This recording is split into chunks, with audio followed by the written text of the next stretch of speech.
Hello, everyone. My name is Joshua Colby. I am the instructor for Pima Medical Institute's critical thinking class. I wanted to make a video to go over our work for week 2. Our lesson is on becoming a critical thinker.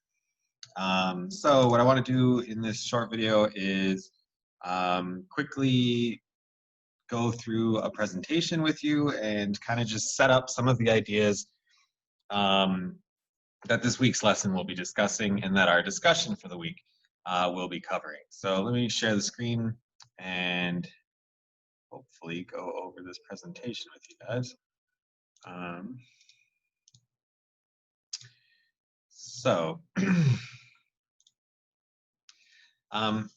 just want to quickly go over this presentation of what being a critical thinker or becoming a critical thinker means.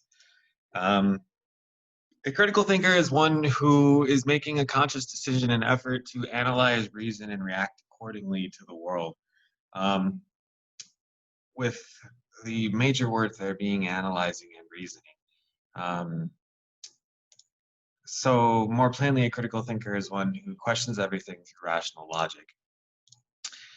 Critical thinking kind of dates back to the ancient Greeks, to the pre-Socratic ancient Greeks, and the philosophy of skepticism. So skepticism, linking back to this guy, Pyrrho of Elis, it basically was this mindset that beliefs and opinions were no longer sufficient for the Greek society, that reasons and logic and evidence and facts for arguments became necessary. Essentially, questioning everything became the rule. For example, there was this Greek philosopher who's often considered to be the first real philosopher, this guy named Thales. Here's a picture of him. Supposedly, I don't know how we have a picture of an ancient Greek philosopher, but he lived in a time and place where people believed in everything was a result of the gods. If the crops didn't grow, for example, they believed it was because of the gods. Thales was the first one to really think about this in a rational way. Perhaps we didn't plant our crops in the right time, and as a result, Thales ends up being one of the first people to design a calendar system, or to think about seasons as a cycle. So ultimately what this means is that critical thinkers use evidence. They demand proof rather than trusting in tradition and belief. They consider opposition. They recognize that there may be different answers to questions, each with varying degrees of logic. And they try to avoid opinions, understanding that what is of common opinion may be completely false, or that an opinion without research and evidence supporting it really doesn't do anything. This leads us to the stages of cognitive development.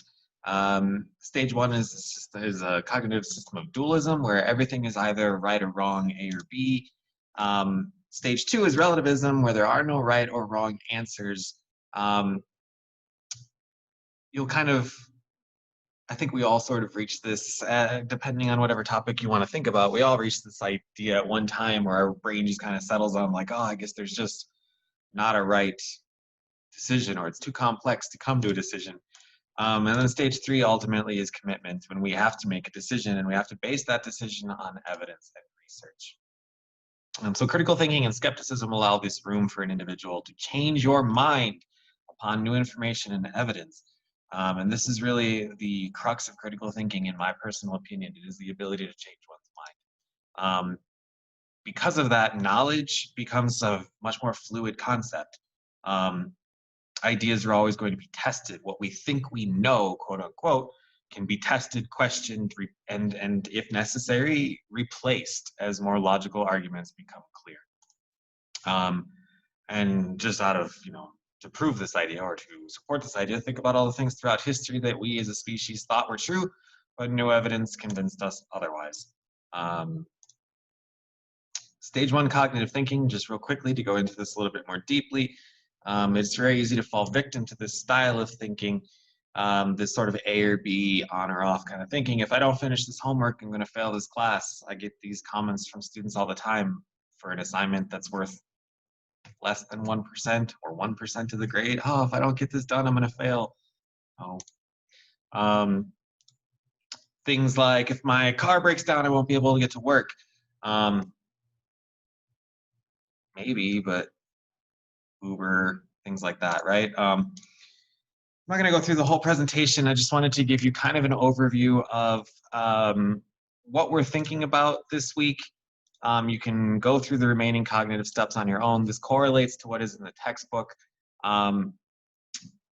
The next thing I just wanted to talk about briefly is, let me stop this screen share and share with you my browser again. Maybe.